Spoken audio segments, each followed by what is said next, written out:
Naam, furaha iliyoje mpenzi mteule wa makala ya Zilizala Viwanjani. Hujambo na karibu, niite Hassan Juma. Naam, kumekuwa na mapokezi ya kufana sana baada ya ujio ule wa timu ya taifa ya kinadada Harambee Starlets kutoka katika jiji ama nchi ile ya Uganda, ambapo walimaliza katika nafasi ya pili katika dimba la Sekafa. Hivyo basi najiunga basi na mwanahabari mwenzangu Moses Wahisi ambaye alikita kambi nao kutoka uwanja wa JKIA, uwanja wa ndege wa JKIA, na sasa naambiwa wameandaliwa dhifa ya chakula cha mchana. Moses Wahisi, pengine ujio huo na sherehe hizo, shamra na mahanjam ya kuja huko ama ujio wa timu ya kinadada ya Harambee Starlets, je, kama mwanahabari kwanza ulitarajia?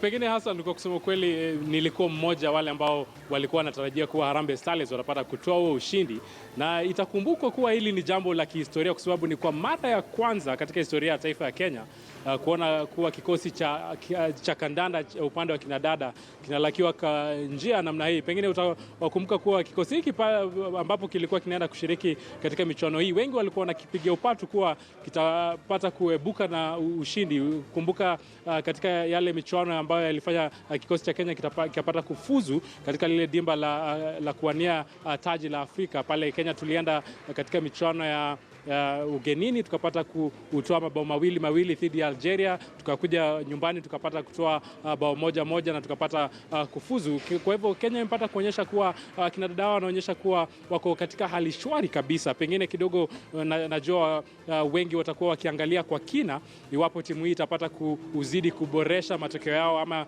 itakuwa ni vipi, kwa sababu kibarua chao sasa ndipo ambapo kinapata kuanza rasmi, kwa sababu itakapofika Novemba kikosi hiki kitapata kwenda kule Cameroon katika ubingwa wa Afrika. Na katika michuano haya ya ubingwa wa Afrika, Kenya iko katika kundi ba dhidi ya mabingwa watetezi yani Nigeria. Na kumbuka Nigeria wametoa taji la ubingwa wa Afrika mara 9 kati ya zile mataji 12 ambayo yamepata kuwaniwa. Katika kundi hilo pia tuna kikosi cha Ghana. Ghana pia nchini Kenya ni mmoja wa vikosi ambavyo vimepata kujulikana kuwa tajriba yao ni tosha. Kwa hivyo pia haitakuwa ni mechi rahisi dhidi ya akina dada wetu wa Harambee Starlets. Katika mechi yao nyingine watapata kugaragazana na vigogo wa Mali.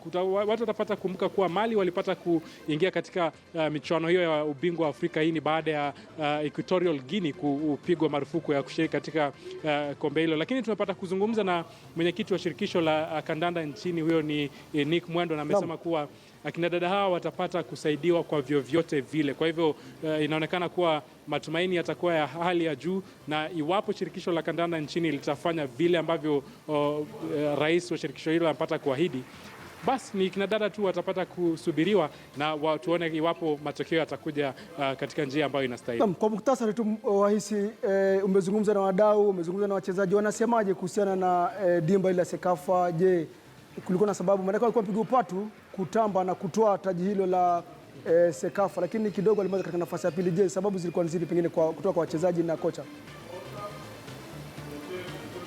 Pengine unajua watu walitarajia kuwa Kenya itapata kutoa taji hili kwa urahisi. Hii itakumbukwa baada ya Kenya kutoa mechi yao yote ya makundi bila ya kufungwa bao hata moja, lakini tukaenda katika ile mechi ya nusu finali. Mechi ya nusu finali nayo ikakuwa ni ngumu, lakini more vaccines are needed to prevent infections in the first place. The food industry needs to reduce. Katika mkahawa moja hapa jijini Nairobi akilaki timu hii ya Harambee Starlets baada ya kumaliza katika nafasi ya pili, na imeandaliwa dhifa hiyo, na shamra zilianza katika uwanja wa ndege wa kimataifa JKIA, na naambiwa kwa sasa Wahisi amekimbia kidogo, maana ameambiwa mbona uenda nje ilhali kuna hii staftahi. Naam, studioni basi katika uchambuzi wa matokeo haya ya Harambee Starlets na ujio huo shamra na mahanjam wa ujio huo wa timu ya Harambee Starlets na shamra na mahanjam, manake ni mahanjam ambayo hatujazoea kuyaona. Tumezoea pengine timu ya raga kidogo riadha, lakini Harambee Starlets bwana hatujazoea. Harambee Stars mapokezi haya huwa ni nadra sana, manake timu hii huwa kidogo wewe inasuasua, hivyo basi mapokezi huwa si mazuri sana. Studioni basi niko na Atanas Obango ambaye alikuwa mgeni wetu hapo jana, lakini kidogo makala yetu yakatizwa na Rais wa Marekani Barack Obama katika hotuba yake ile ya Umoja wa Kimataifa. Hivyo basi kabidi leo tuwajumuishe leo, na haiko peke yake bali kuna Eugene Masbai. Obango, kwa haraka dimba la Sekafa, kwanza kabisa, je, ulitarajia pengine Harambee Starlets kufika katika awamu ya finali? Nilitarajia, manake ukiangalia katika eneo la Afrika Mashariki, naam, naweza sema kuwa labda Kenya ndio labda kidogo tunajaribu kuisukuma ile kandanda wa kinadada.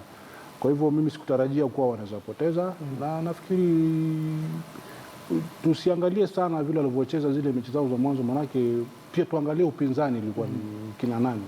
Wasemaje kwamba Tanzania upinzani manake kidogo ukiangalia eneo la Afrika Mashariki, labda sisi na labda ndugu zetu Tanzania ndio labda kidogo wanajaribu kuimarisha ile mchezo kandanda wa kinadada, lakini kidogo kwa sasa is too early to celebrate. Manake nafikiri safari ni ndefu. Too early to celebrate na mashariki. Eugene. Yes. Wengi walikuwa wamepigia upatu Harambee Starlets kweli kutoa taji hili, lakini hawakufanya hivyo. Lakini tumezungumza na baadhi ya wale ambao walikuwa kule kikosi kile cha kiufundi, technical bench, wanasema kwamba ni kana kwamba walitumia nguvu nyingi sana katika nusu finali dhidi ya Uhabeshi Ethiopia.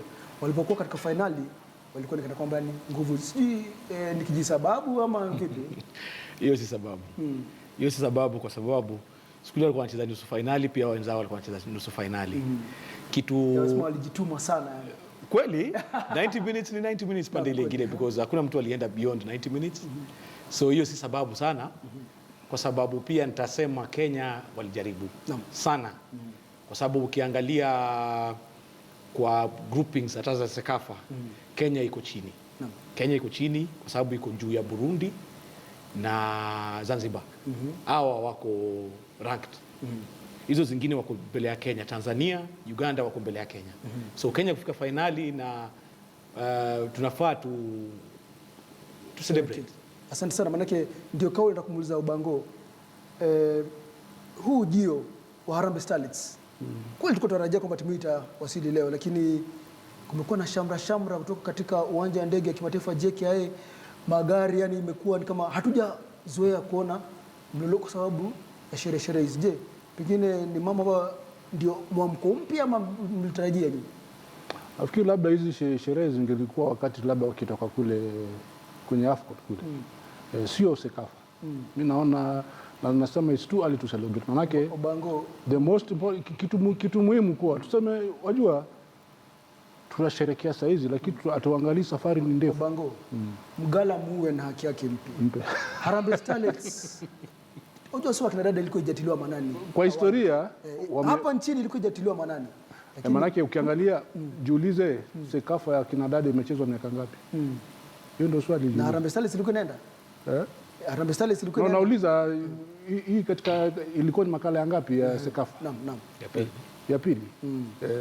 Kwa hivyo tunasema mimi hapo hongera, manake walifika finali. Manake timu zilikuwa mingi, lakini wao waliweza kung'ang'ana wakafika pale finali. Lakini ninavyosema kuwa safari ndefu. Safari ndefu. Wajua tulisherehekea sana tukasahau nyungu pasukia mlangoni.